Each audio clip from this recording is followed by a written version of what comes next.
And we are live.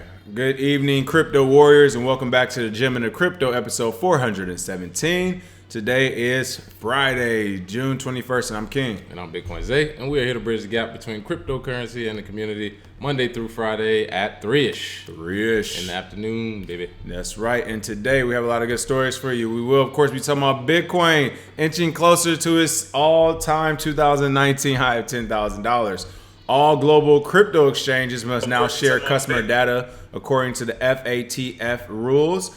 G7 is forming a task force in response to Facebook's Libra cryptocurrency. And last but not least, Bitcoin ATMs go live at 20 Circle K convenience stores. But first, do we have any CryptoCoin winners from yesterday, and what's going on with these prices? Oh yeah, we do not have a CryptoCoin winner from yesterday. No questions, went solo. But we do have a winner for today, so stay tuned. And to the prices for today, as we stated earlier, Bitcoin's inching closer and closer to 10K, the psychological mark that most people want to see passed in order to see a bull run start. Right now, we're at $9,923, up 4% today. Ripple actually seeing growth as well at to 44 cent, up 2.7%. Ethereum closer to $300, up to $293. 7% growth for the day. Bcash at $437 has 5% growth for the day. EOS still hovering around $7, up 2%. And Litecoin at $137 is at 1% growth for the day. All green across the board. And I would like to point out, as we talk about Bitcoin inching toward this $2,000 price range, it's still, people, if you invested in Bitcoin at the beginning of 2017 at $1,000 a coin, you are still up right now. Yeah. Like, literally, you invested anywhere. If you invested before December of 2017, you're still up. Like, literally, you're still up, or you're breaking right back even. So, again, you know, last year was tough. The beginning of this year was tough. Everybody's acting about the craziness of the bear market. But as we said, it was a part of the market cycle. And, like, literally, here we are again back at 10K. And this time, it feels like a real 10K, too. You know, like, last time, remember, that was the like first FOMO, time we saw yeah, it. First time we FOMO'd into it. This time is like, you know, and granted, we still might be a couple thousand, oversold or whatever, overbought or whatever, but it's still like, all right, this is a comfortable, 7 to 10K range right now. Yeah, and it's not all hype. Right, it's not all hype. With that being said, what's going on? It's looking green today. As you can see here, the ticker for Cointelegraph is actually at $9,914. So we are literally getting closer to this thing. As we speak. And one of the best parts about this industry is when the price goes up, the people come out. I have already gained probably about 20 new followers just today. Hilarious. Probably about 50 this week on Twitter. You can start to see it when we start gaining followers or subscribers on YouTube. People come out. More people start asking about crypto. People who thought about it, but during the bear market just I thought about buying it in 2017. They are literally blowing up my phone. I already changed my phone number to get ready for this for this phase. But yes, that is exactly what happens during this era or time in the market cycle. And most people who are just hearing about crypto, when they see the price rapidly go, they instantly want to jump into it, go into it. And we've seen this before. We've been around for, I don't know how many, 4 more market cycles now. So we've definitely seen this, and we'll continue to see it at this price. And also CME actually, that the futures contracts actually opened above 10,000 based on future interest. So we are inching closer. So spot price is usually follows, and it looks like we're getting there.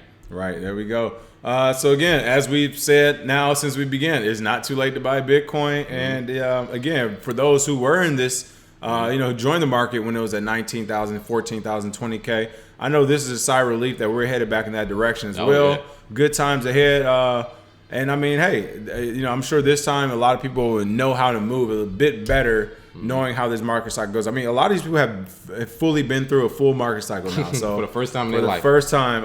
So welcome. It sucked. It was great. And now we're back to being great again. But you remember, when it gets too good, it's about to suck. Oh, yeah. We got Ty Lopez pumping it out again. Oh, yeah. All right. All global crypto exchanges must now share customer data, the FATF rules. That's right. Man. Another acronym alphabet agency that you probably never heard of. I know we talk about them once every blue moon here, but it looks like a powerful intergovernmental organization devoted to combating money laundering and terrorism, which, again, is less than 1% in the crypto space. And you think about the total market cap of Bitcoin and cryptocurrency, I mean, you're talking about a drop in you're talking about one large bank in LA. Yeah. Like one large, but we're talking about changing policy for one big bank in LA. But anyway. Yeah. 200 billion is nothing. Right. Combating money laundering and terrorism financing has finalized its recommendations on regulating cryptocurrencies for its 37 member countries. Again, it has nothing to do with the SEC, IRS, CFTC.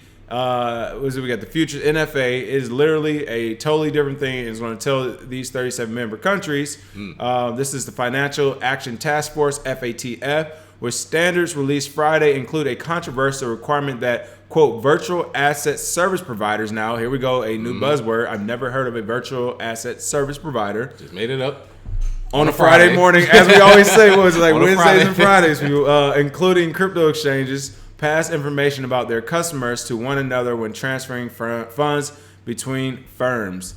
So what's going on here? I mean, what is it? There's so many buzzwords, so much new stuff to learn on a Friday morning. Exactly. In the middle of the summer. In the middle of the summer when nobody's paying attention, kids on break, people are at work when nobody's paying attention. The good old FATF, another set of alphabet boys, comes out of their cave and suddenly has a new plan for global crypto exchanges. One thing I think this will help with, and I've said this before, that they're going to eat themselves. They're going to overregulate and do what they've always done. And what that's going to do is that's going to drive people who know the real reason for crypto, which is privacy, security, anonymity, being able to send money anywhere in the world, anytime you want, for a low fee. Once people realize they're taking that away, people are going to go back to how crypto first started. People are going to say, okay, well, if they start to regulate everything on exchanges, stop putting crypto on exchanges. Let's just go back to computer mining. Somebody's going to come out like Grin, some of these new projects, they'll probably come out with new cryptos where it's just straight computer mining, straight from the desktop or laptop. And then they'll have to basically say, hey, we can't stop it now because they're not transferring to fiat. And that's what FATF is essentially going to do with this rule. When they say everybody has to do it, that means that they're going to recommend that you do it, and they're going to tap you on the shoulder. And if you fold like a panini, then they're going to take your money. That's all they're going to do. Where do you come up with these from? I don't know. This is live, people. That's what I'm saying. They literally are telling you, like, hey, we're the FATF. You need to give us information. You can get down or you can lay down. Yeah, right? Get down and lay down, as Benny Siegel so eloquently put. And it looks like most of these exchanges will lay down at some point. Some won't. We'll see how that works out. But listen, people, you were operating before they put this out. Like, what is it? Like, I don't. You were understand. operating last week without terrorists, or money laundering threat. So and then now it's a big threat. And I mean, don't believe a lot of what you see in the news for is like the terrorism, money laundering stuff, because the stuff with Iran has started. We already was talking about shooting. They shot down a drone, and we were about to go to war with them. Blah blah blah. Once all that terror talk starts happening, and then it's coupled with Bitcoin financing terrorism, people, the perfect storm of how to try and get rid of Bitcoin is coming. We've been warning you about it for years. And it looks like they're calling the, quote, threat of criminal and terrorist misuse of virtual assets a, quote, serious and urgent issue. Jeez. Again, people, before there were virtual assets, as they're calling them, a new name they just gave them, before there was crypto, Bitcoin, any of these things, people were using cash. The Hawala networks and all that good stuff still work. They will continue to work. And again, it doesn't, like, this is crazy. Like, I mean, again, they're not stupid, all right? This is just a way to redirect taxpayer money. It has to always be something. It's kind of like the Wolf of Wall Street. When, Leonardo DiCaprio first was meeting McConaughey's character. He was Jordan Belfort, meet him. Right. And he was like, so you make them a lot of money, and then you pull it out, and everybody wins. He's like, no. Then you put it back in, and you come up with another bright idea. He's like, and the circle keeps on spinning, it keeps on spinning. He's like, you cash out because you got hard cash. Their money's on paper. That is what this is. This really is. This is the government saying, no, there can't be a solution to problems. It can't be nothing wrong. Just keep this train going. Like, we have to keep the train going. So instead of it being cash or credit fraud, now we have to do this virtual asset stuff that's going to criminal and terrorist organizations. And guess what? Let's say we didn't have cryptocurrency. Let's say we didn't have USD. Let's say we didn't have gold or silver. It'll be Pokemon cards. It'll be marbles. It'll be sacks of I don't know, Beanie Babies. You know what I mean? It doesn't matter. Oh, you got a bunch of bananas this week. All right. Smash those bananas over there, which actually happens in some countries, by the way, by competing companies. But my point is, anything could be worth value. So for them to just finally blanket, well, I guess it's virtual assets now. That is basically them saying, don't cash out. Here's another play. Let's just go with the virtual assets. And again, the craziness of all of this is that they're actually the threat. The government's a threat because, they say Always here, have been. right? They say in here the FATF said in a public statement that will give countries 12 months to adopt the guidelines with a review set for June 2020. Let's look at this from a broad country perspective or an individual perspective. So if you say no as a country, you're going to get sanctioned, which would finally means if another country messes with you, you're just going to start sending troops. But if you're an individual who says no, then they're going to try to fine you. If you don't pay that fine, they're going to arrest you. If you don't want to get arrested, then you're going to get beat over your head with a club or shot dead in the street by the police, and they're going to say you're the criminal. Like, this is insane, all because of a law they came up with on a Friday morning with no one voting on it at all. Who's in the FATF? I love this. Who took notes? Who's the secretary? I don't even know who runs it. But they do have their control. And shout out to Wire Sparks. That is definitely what they're doing. They're trying to slow down adoption on one hand while still getting a cut of the innovation that's happened before. So they're trying, but like we've said before, the Pandora's box has been open. So all of this stuff coming out, we've been ready for it, or we've seen it coming. But it's too late. They should have been doing this in 2012, honestly. Because at this point, it's spread so much. I mean, look at people in Venezuela, people in Iran, people in India. They ban cryptocurrencies and the price goes up. So they're saying by adopting the standards and guidelines agreed to this week, the FATF will make sure that virtual asset service providers do not operate in the dark shadows. When you hear dark shadows, listen. This is a Hollywood script. Oh my God, we're not down here doing karate. Hey, this is a Division 2. This is a Hollywood or video game. The dark, like the U.S. Treasury Secretary Stephen Mnuchin, that's how I'm pronouncing it, said that, people. He said in the dark shadows. And his remarks to the FATF plenary session held Friday in Orlando, Florida. First of all, who agreed to it? The standards and guidelines agreed to this week. These closed door meetings. How come I couldn't vote on this from California since it affects me? How come I couldn't go on my phone and say no to your closed door meeting until whatever you just came up with? Just as easy as we're streaming right now. Right. Like easily streaming. So it's crazy. And then in the dark shadows. And last but not least, he also said, a couple of things. This will help the fintech sector, quote, stay one step ahead of rogue regimes and sympathizers of illicit causes. He said, adding, we will not allow cryptocurrency to become the equivalent of secret numbered accounts, and we will allow for proper use, but we will not tolerate the continued use for illicit activities. First of all, you mean that good old 0.1% of money laundering? But also, just who is this? We were not tolerating and allow this. Who are you? This is how gangsters talk. You people can't even fight. Can you imagine? You remember how Al Capone said, "I want him dead. I don't care. I want him dead. I want his dad dead. I don't." This is him talking right now. I was like, we're not going to allow for these secret accounts that we never even heard of, but we're imagining that might be possible. We're not going to allow for these regimes and sympathizers. Like, what are you talking about, man? Yeah, I think they're wasting their time, but yeah, they're gonna come down hard. People, we've been saying it for a while, and they're trying. Yeah, this is one example. This is officially it. But hey, because the government said so, right? Get some quick shout outs going on Trek, PFC Wales, Tonio from the UK, Crypto Best Tag Team is back together. You know it. Tessa, Milto, Maximilian. Let's see, Blockchain, Shuja. Who else we have? Yes, this is still very early. Bitcoin is mega cheap. What's going on, Seb R, Crypto Q, Try Channel, New York C 123, Cornelius Brodnix. Let's see, we got a few more people. Jizzy Mac, everybody coming in. Wired Sparks. Oh yeah. Yes, great comments. Christopher Ladd said Black Ops 5 Dark Shadows. It's like this is a video game speech, right? He needs to write a video game speech. I mean, literally in 3 sentences, he said what? Rogue criminals, Dark Shadows. What else? Where's it at? I think he works for Marvel. Rogue, DC. Hilarious. Rogue regimes, sympathizers of illicit causes, dark shadows. People, and this was crazy. This is us getting a small dose of this. This is what we pump to other countries on a daily basis. This is literally why they hate us. They listen to the rhetoric like, "What are you guys talking about?" Like we don't even have iPhone 10s yet. Like we're still working out of caves. Let it go. Christopher Lass says, "Anybody know anything about CoinMine?" Have not used it. I have heard of it though. Okay. You got to pronounce this for me. Try CHNYC123. Say, I love you guys. I'm new to the channel. I'm just feeling everything you're talking about. You guys are on point. Thank you for the support and welcome.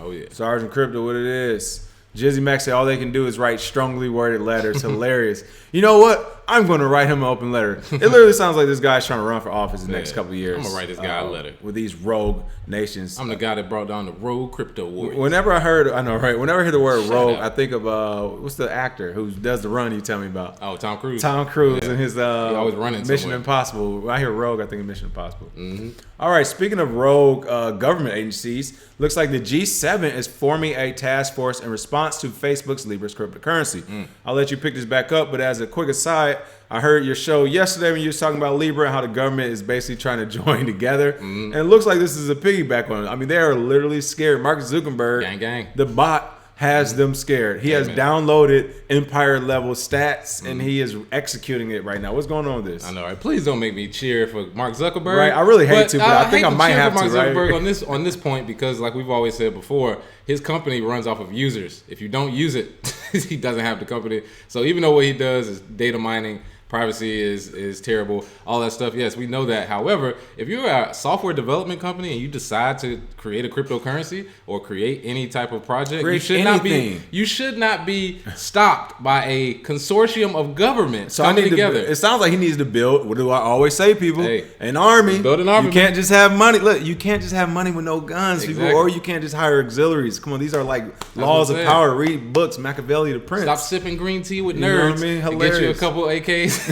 You're a multi-billionaire and you're getting punked by countries. I know you're not taking this, Mark. Oh yeah, and it says here Reuters reported that the governor of French central bank, Francois, I'm not letting nobody named Francois get hold of me. Indicated the crypto task force will be headed by European Central Bank board member Benoit Coyer and would look at how cryptocurrencies are regulated to avoid money laundering and other problems. First of all, European Central Bank, fix your own garbage over there because European's economy right now, we've had the Greek crisis go on. We've had Brexit almost tank UK's stock market.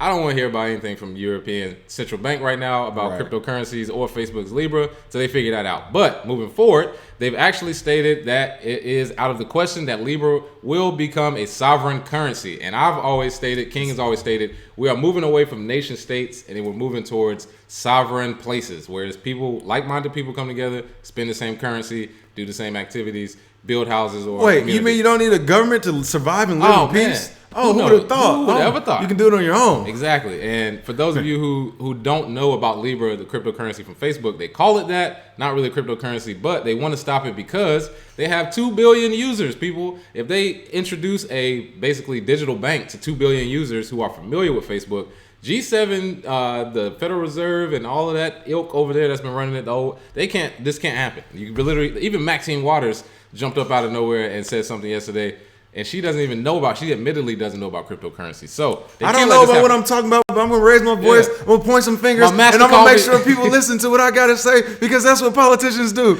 I mean, was that not just like a politician's speech? It's perfect. I mean, literally. They literally saw Facebook Libra created, and it was like, hey, who that on that nab? That's basically what they were saying because they are scared. G7, it's a group of the wealthiest. G7, it's a group of the wealthiest countries, and it is Canada, France, Germany, Italy, Japan, the UK, and of course the US. So they run the IMF, they run Federal Reserve. This is their competition, and they are rearing their ugly head. I'll tell you, I always feel like in all these situations, this is a perfect one. Everyone picks on the right people.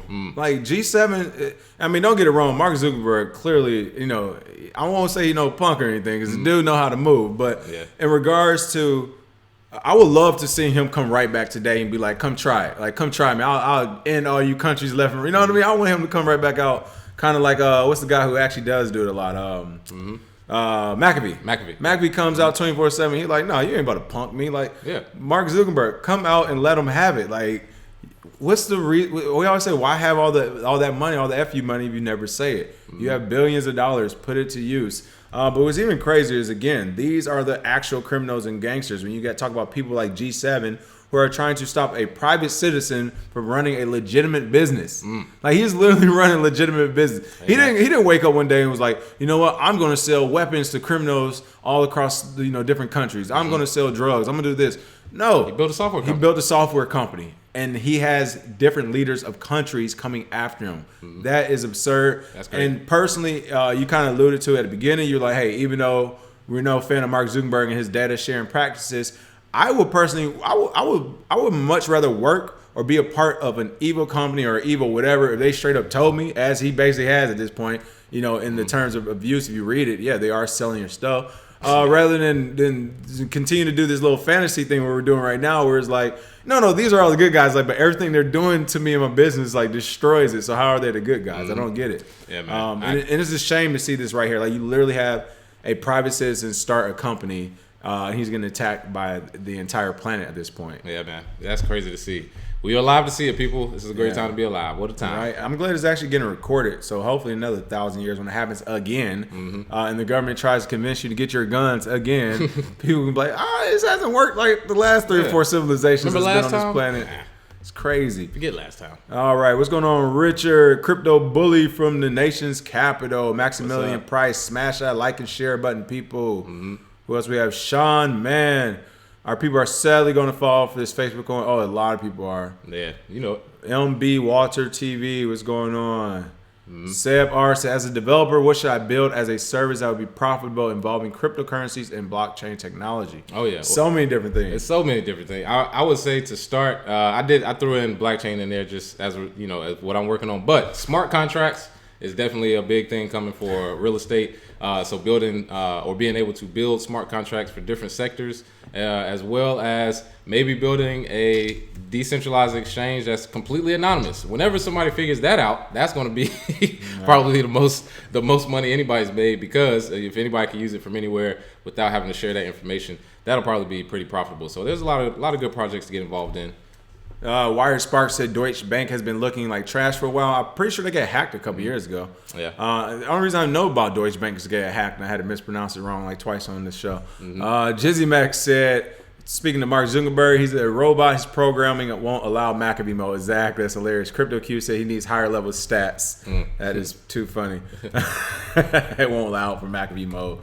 All right, last but certainly not least, we're definitely going to end it on a great story this Friday. Bitcoin ATMs go live at 20 Circle K convenience stores. We're going to let our own Bitcoin ATM in-house expert tell us what's going on here. Oh, yeah. So, as you've heard before, in different stores, we've seen that Bitcoin ATMs have popped up, Bitcoin kiosks. We've seen, I believe, what was the one company where you can put your change in and get it back in Bitcoin. We've seen them do it as well. And now we got Circle K joining the party.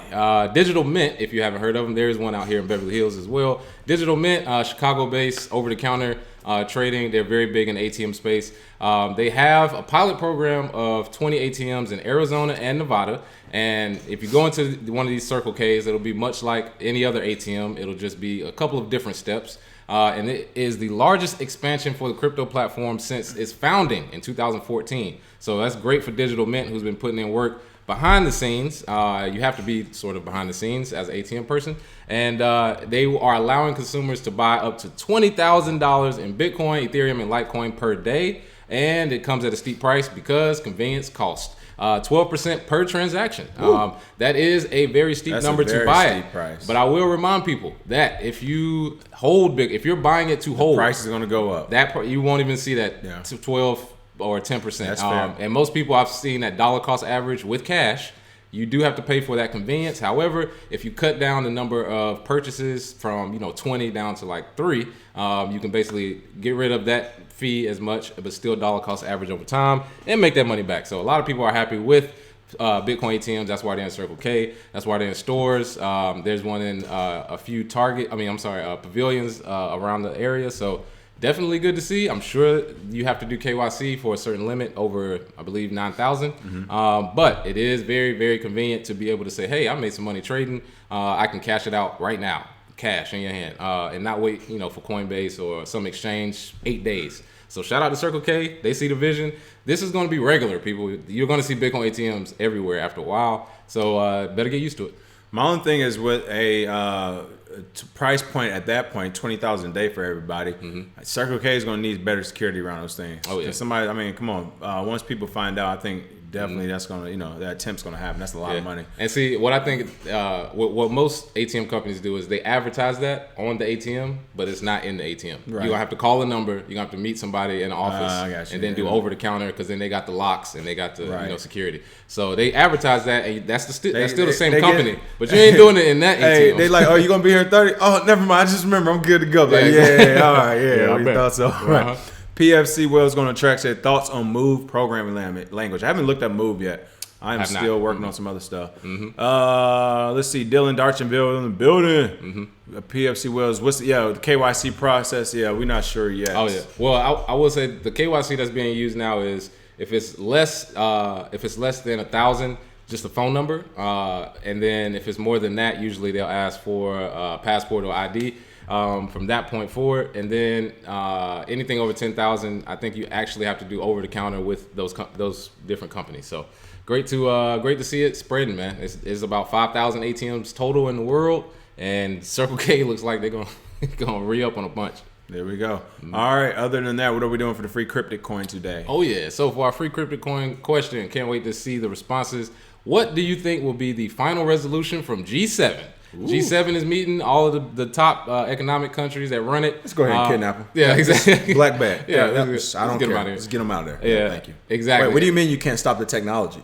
Wait, you mean anybody else can do it too? Like, no. So definitely let us know what you think about the G7 meeting up to conspire against Facebook and Libra. Put your cryptic coin address, and we will send those free coins. You know what the G7 was like, right? The G7 was looking at the United States government, FATF, and was like, yeah. We know you paid the government already in FATF, but this is the G7. Yeah. Listen, we're special investigators over here, all right? I'm gonna need my own personal special pay, all right? We're not like the rest of those other government. We're a totally different intergovernmental consortium, aka cartel, maybe. Yeah. I don't know. Sounds about right. But special. Special investigator. Remember that, Frank, next time you see me. All right, other than that, people, have a happy Friday, and we will see you on Monday. Cheers. Cheers.